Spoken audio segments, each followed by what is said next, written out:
नमस्कार सर, मेरा नाम राजू है।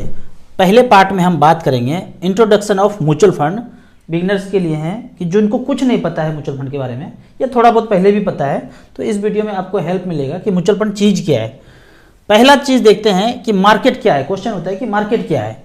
मार्केट वही है जो हम अपने शहर में, गाँव में जो मार्केट जाते हैं ना, वही मार्केट है। मान लेते हैं कि एक स्वीट्स का दुकान है, अच्छा खासा चलता है, सारे शहर का लोग वहीं मिठाई खरीदते हैं। आसपास के शहर से भी दूर दूर से, इतना नाम है उनका मिठाई का दुकान, हर शहर में होता है एक मिठाई का दुकान ऐसा होगा, दूर दूर से आते हैं। घर जाना है, बेटी के पास जाना है, दामाद के पास जाना है, वहीं से मिठाई उठा के ले जाएंगे। तो इस तरह से उनका खूब धड़ल्ले से स्वीट्स का दुकान चलता है। तो इनके बेटे को आइडिया आता है कि दूर दूर शहर से आ रहा है लोग, क्यों नहीं हम इस शहर में भी दुकान खोल दें, यहाँ भी खोल दें, इधर से भी आता है, इधर से भी आता है, सब जगह एक एक दुकान, 10 दुकान खोल देते हैं। पर ये कहता है कि हम अपने पैसे से दुकान नहीं खोलेंगे। वो लोगों को बोलता है अपने शहर में कि 1-1 करोड़ रुपया सब दो, 10 करोड़ रुपया जब मेरे पास हो जाएगा मैं 10 दुकान खोलूंगा, और जितना भी प्रॉफिट होगा उसमें 50% मेरा और 50% आप लोगों का, 50% हिस्सेदारी मैं अपने दुकान का बेचता हूँ। तो उस शहर के लोग जो जानते हैं कि भाई ये तो 50-60 साल से दुकान चल रहा है, यही काम है, इनके दादाजी भी यही किए, पापा जी भी यही किए, ये भी खुद कर रहे हैं, तो 50% हिस्सेदारी बेचना चाह रहे हैं। तो जिनके पास पैसा है बोलते ठीक है, 1-1 करोड़ रुपया दिया, 1-1 करोड़ रुपया में 10 दुकान खुल गया, एक दुकान में 1 करोड़, ऐसे करके 10 दुकान 10 करोड़ में खोल दिया। अब 5 लाख रुपया प्रॉफिट हुआ एक महीने में एक दुकान से, तो 2.5 लाख रुपया वो खुद रख लेगा, जो ये तामझाम आइडिया लगाया है, चलाया है, और 2.5 लाख रुपया अपने शेयर होल्डर को बांट देगा। जिसने 1 करोड़ रुपया लगाया है वो 2.5 लाख रुपया उसको चला जाएगा। तो इस तरह से करके शेयर चलता है, दुकान चलता है। आप यहाँ पे सोचेंगे कि ये पैसा आ कहाँ से रहा है, ये पैसा लोगों का ही है। आम लोगों ने जो खरीदा है स्वीट्स, वहीं से ये 5 लाख रुपया प्रॉफिट हुआ, 2.5 लाख रुपया इसने रखा, 2.5 लाख रुपया उसने रखा। तो अंत में जो मेन चीज़ है वो मेन है आम आदमी जो खरीद रहा है मिठाई। तो इस तरह से करके आज जो आप जानते हैं कि हल्दीराम चल रहा है, या मारुति चल रहा है, रिलायंस चल रहा है, हीरो होंडा चल रहा है, वो कभी ना कभी लोगों से पैसा लिया था। पैसा लेके उन्होंने फैक्ट्री, कंपनी बड़ा बड़ा खोला और पूरे देश में गाड़ी बेचना शुरू किया, कपड़ा बेचना शुरू किया, मिठाई बेचना शुरू किया, जो भी मोबाइल बेचना शुरू किया। जितना कंपनी जान रहे हैं, लगभग बॉम्बे स्टॉक एक्सचेंज में 5200 कंपनी लिस्टेड है। ये 5200 कंपनी लोगों से पैसा लिया, अपना हिस्सेदारी बेचा। अब जो प्रॉफिट होगा, हिस्सेदारी मतलब शेयर मतलब हिस्सेदारी, जितने पोर्शन में, जितने रेशियो में उन्होंने पैसा लिया है, जिस परसेंटेज में, उतना ही परसेंटेज में उनको जो भी मुनाफा होगा वो हिस्सेदारी उनको देना ही पड़ेगा। अब यहाँ पे सेंसेक्स का बात करते हैं। जैसे ही सेंसेक्स कोई बोले ना, तो एकदम ये नहीं समझना क्या चीज हो गया। सेंसेक्स मतलब 30 कंपनी का टोकरी, एक टोकरी है जिसमें 30 कंपनी है, वो 30 कंपनी है। ये 30 कंपनी 79 में एक बास्केट बनाया, 30 कंपनी जो टॉप का अमीर कंपनी है उस बास्केट में रखा, और उसका वैल्यू उस समय 79 में 100 रखा। और वही 30 कंपनी चेंज भी हो रहा है, जो टॉप का अमीर 30 कंपनी है आज देखेंगे 63,000 पे अगर है, तो मतलब क्या है, वो सेंसेक्स में जो 30 कंपनी अभी टॉप का है उसका वैल्यूएशन 63,000 पे है, जो कभी 100 पे हुआ करता था, आज 63,000 पे। ये सूचकांक है कि इस तरह से जो 100 का चीज था 630 गुना हो गया। पिछले 79 से लेके अब तक पिछले 44 साल में ये 630 गुना हो गया। मतलब किसी ने 1 लाख रुपया इस कंपनी में यहाँ इन्वेस्ट किया था सेंसेक्स में, तो 6 करोड़ 30 लाख हो गया। 630 गुना का मतलब यही है कि 1 लाख लगाया था, 6 करोड़ 30 लाख हो गया, 630 गुना हो गया। अगर एवरेज अगर बैठाएंगे कि 100 से लेकर 63,000 हुआ, ब्याज बराबर मूलधन गुना समय गुना दर बटे 100, 9th क्लास में सब लोग पढ़े हैं, तो लगभग 16% आएगा। डिविडेंड 1-2% मान लीजिए, तो 17-18% रिटर्न निकल के आता है कि मार्केट ने अपने शेयर होल्डर को 16 से 17%, 18% का रिटर्न दिया है। एवरेज आप निकाल के देख सकते हैं। यहाँ पे आप बात करते हैं कि ये म्यूचुअल फंड क्या भला है।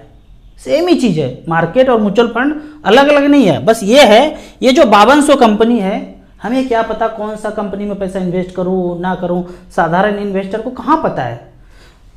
तो एक फंड मैनेजर आ गए, एक्सपर्ट, वो बोलते हैं आप मुझे पैसा दो, 1,000, 2,000, 500, 100, 1 लाख, 2 लाख, जितना भी है हमें दो, हम एक्सपर्ट हैं, हम वो कंपनी चुन लेंगे कि उसमें से क्या कंपनी में हमें पैसा इन्वेस्ट करना है। तो 60 कंपनी के कम्बिनेशन में एक म्यूचुअल फंड बना देंगे, 70 कंपनी का कम्बिनेशन में एक म्यूचुअल फंड स्कीम बना देंगे, या 80 कंपनी के कम्बिनेशन में एक म्यूचुअल फंड बना देंगे और नाम दे देंगे म्यूचुअल फंड स्कीम का। उदाहरण के तौर पे SBI स्मॉल कैप 70-80 कंपनी का फंड मैनेजर ने चुना, एक बास्केट बना दिया और इन्वेस्टर को बेच दिया कि आप इसमें पैसा लगाओगे तो 70-80 कंपनी में पैसा अपने आप चला जाएगा। SBI मिड कैप एक अलग तरह का टोकरी, अलग अलग कंपनी यहाँ पे है, आपने पैसा लगाया, उस टोकरी में पैसा डिवाइड होके उस कंपनी में चला जाएगा। इस तरह से करके फंड मैनेजर एक्सपर्ट आपसे पैसा लेके वो मार्केट में ही इन्वेस्ट कर रहे हैं। तो यहाँ पे अगर देखा जाए तो फंड मैनेजर कहते हैं कि 1 से 1.5% का ईयरली चार्ज हम रख लेंगे, क्योंकि हमारा खर्चा है, एडवाइजर है, AMC चला रहे हैं, सब कुछ हो रहा है, तो 1 से 1.5% चार्ज काट लेंगे। यदि आपको 20% का रिटर्न मार्केट से मिलता है तो हम 1% काटे तो 19 आपको दे दिए। समझाने के लिए मैंने 1% लिखा यहाँ पे।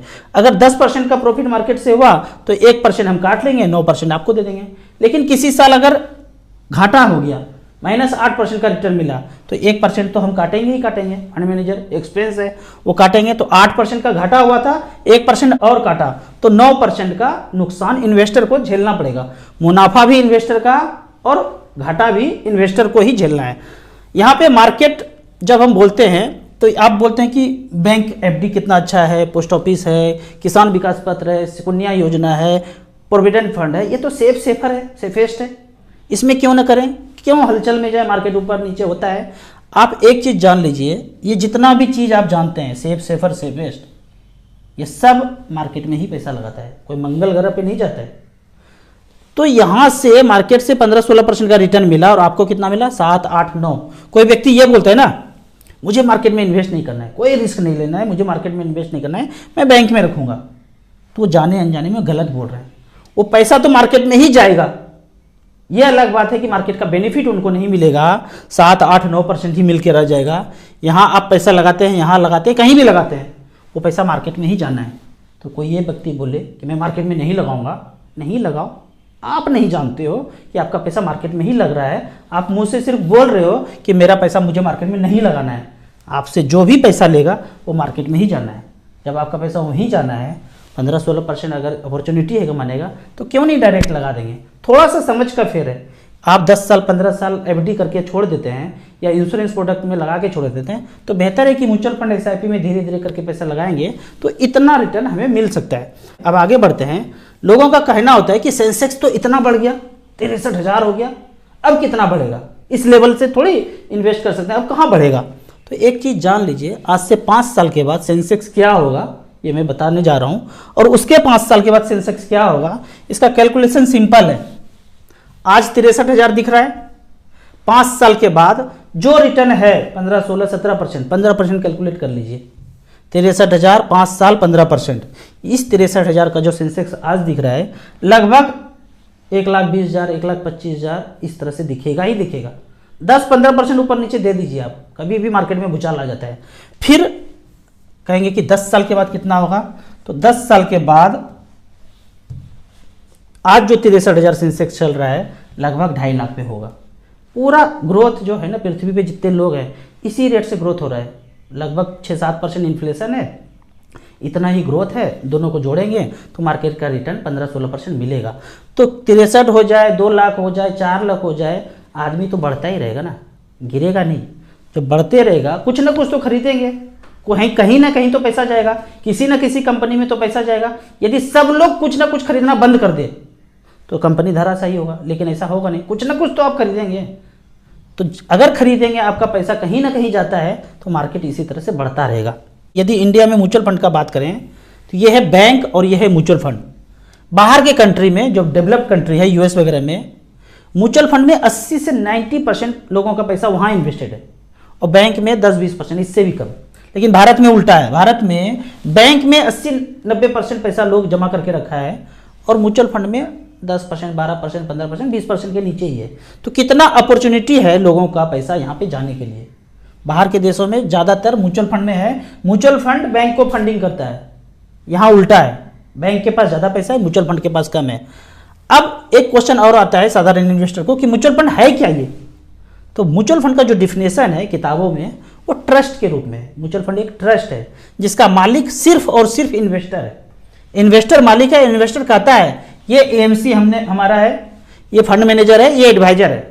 आप सब कुछ देखो हमारा पैसा, इसके बदले में 1 से 1.5% फी चार्ज कर लेना, पर मालिक हमेशा यही बन के रहेंगे। अगर मार्केट से 20% का रिटर्न मिला, 1.5% काट के 18.5% रिटर्न आपका है, मतलब इन्वेस्टर का है। अगर 12% किसी साल रिटर्न दिया तो 1.5% हटा दीजिए, एक्सपेंस 10.5% उनका है। अगर मार्केट ने -7% का रिटर्न दिया तो 1.5% और एक्सपेंस कटना है, तो दोनों मिला के 8.5% का नुकसान इन्वेस्टर का होगा। तो हर हाल में मार्केट में जो भी पैसा लगाएंगे, मुनाफा भी इन्वेस्टर का और लॉस भी इन्वेस्टर का ही होगा। ये फंड मैनेजर, एडवाइजर, एएमसी को इससे कोई मतलब नहीं है। उन्होंने जहां पैसा लगाया, जितना भी बढ़ेगा घटेगा जो भी होगा, उसमें से मात्र 1.5% रख करके आपको दे दिया जाएगा। अब लास्ट में म्यूचुअल फंड के लिए इजी कैलकुलेशन देखते हैं। वो कैलकुलेशन कहाँ करना है, StarSIP.in मेरा खुद का वेबसाइट है। बिना लॉगिन किए हुए मोबाइल नंबर, ईमेल आईडी कुछ नहीं डालना है, कुछ क्रिएट करने का जरूरत नहीं है। अकाउंट ओपन है, साइट पे जैसे विजिट करेंगे आपको प्लस माइनस का कैलकुलेटर दिख जाएगा। यहाँ पे SIP है, लमसम है, HWP है और गोल है। पहला लिखा हुआ है SIP में 15,000, 15 साल, 15%, जमा 27 लाख होता है, बनता है 1 करोड़ 1 लाख रुपया। यदि ये पैसा म्यूचुअल फंड में ना होके कहीं दूसरे एसेट क्लास में हो, जहाँ 7% का एवरेज रिटर्न मिले, तो वही 1 करोड़ रुपया से गिर के 47,82,000 हो जाता है। अब आते हैं वन टाइम पे, कि वन टाइम किसी ने एक प्लॉट खरीदा 15 लाख का और छोड़ दिया 15 साल के लिए, तो कितना पैसा होगा वो हम सब लोग जानते हैं, प्लॉट में कितना बना है। पर यदि म्यूचुअल फंड में हो और 15% का रिटर्न मिले, 15 साल तक छोड़ दें, तो 1 करोड़ 22 लाख रुपया होता है। यही पैसा अगर बैंक में, पोस्ट ऑफिस में, इधर उधर कहीं हो, तो 7% के रेट से कितना होगा, ये सब खुद कैलकुलेशन करना है। 41,38,000 बनता है। इस तरह से खुद कैलकुलेट करेंगे तो आप कॉन्फिडेंट होंगे। अब तीसरा कॉलम है यहाँ पे HWP, पेंशन। पेंशन मतलब इमीडिएट म्यूचुअल फंड में 1 करोड़ रुपया रख दिया और अगले ही महीने से 60,000 रुपये पर मंथ लेना शुरू कर दिया, और आने वाले 15 साल तक अगर हमको पेंशन चाहिए और मार्केट से 10% का एवरेज रिटर्न मिले, तो 1 करोड़ 8 लाख हम पेंशन विड्रॉ कर लेंगे और बाद में बैलेंस भी बचेगा 1 करोड़ 94 लाख, यदि 10% का रिटर्न कम्बिनेशन में मिले। तो इतना पैसा पेंशन के रूप में विड्रॉ किया और बाद में ये बैलेंस बचा, दोनों को जोड़ेंगे तो 3 करोड़ 2 लाख का वर्थ बनता है, 1 करोड़ रुपया इन्वेस्ट किए थे। अब लास्ट में आता है गोल सेटिंग। गोल सेटिंग का मतलब क्या है, प्रेजेंट वैल्यू, मतलब आज मुझे 1 करोड़ रुपया चाहिए, आज का प्रेजेंट वैल्यू। मुझे एक घर खरीदना था पर पैसा है नहीं, आज नहीं खरीद पा रहे, हम 20 साल के बाद वो सपनों का घर खरीदेंगे, 20 साल के बाद, जिसका वर्थ आज 1 करोड़ रुपया है। और यदि 6% का इन्फ्लेशन हो तो वो घर बाद में तो महंगा हो जाएगा 20 साल के बाद। तो कितना पैसा मैं इन्वेस्ट करूं, यदि मार्केट मुझे 13% का रिटर्न मिले, तो यहां बताते हैं बाय SIP 29,218 रुपया करते हैं, तो आपके पास कितना पैसा हो जाएगा, 3 करोड़ 20 लाख। और वो 3 करोड़ 20 लाख में वो घर उस समय खरीद पाएंगे 20 साल के बाद, जो आज का 1 करोड़ है। मतलब आज हो गया ये प्रेजेंट वैल्यू और 3 करोड़ 20 लाख हो गया फ्यूचर वैल्यू। तब आज जो 1 करोड़ का चीज है, वही चीज 6% के इन्फ्लेशन के रेट से 3 करोड़ 20 लाख का मिलेगा, पर हमारे पास पैसा नहीं है। तो हम प्लानिंग करते हैं तो 29,000 रुपया पर मंथ अगर हम जमा करते हैं तो ये टारगेट हमारा पूरा हो जाता है। तो इस तरह से छोटा मोटा कैलकुलेशन आप StarSIP.in पे जाके कर सकते हैं। तो आज का ये पहला पार्ट खत्म हो गया। दूसरे पार्ट में हम बात करेंगे different type of mutual fund. Thank you so much.